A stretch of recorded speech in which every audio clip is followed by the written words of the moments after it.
All right, excuses.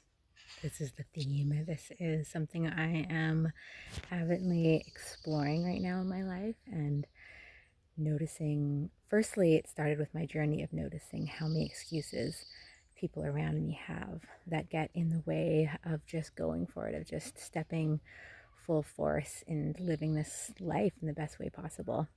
And then, of course, as I started noticing my aggravations coming up, I took that lens and put it upon myself and started to deep dive into what are the excuses that I am carrying and using to enable patterns of stagnation, patterns of withholding my creative life force, patterns of personal sabotage.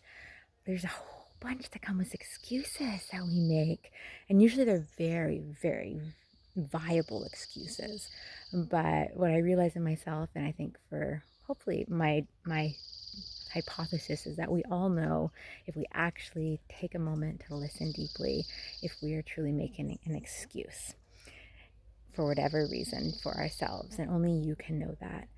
And so my exercise, my practice in this next week, is to pinpoint and notice when I am making micro excuses as to why I'm not showing up, why I'm not following my path of bliss and joy and excitement and purpose and creative drive, why I'm just going to see what happens.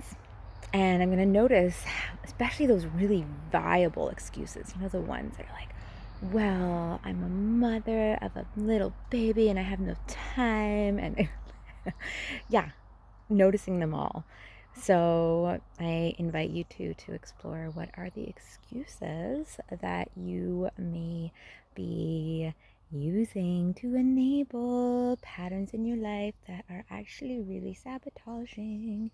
Check it out, experiment, and tell me if you notice any coming up.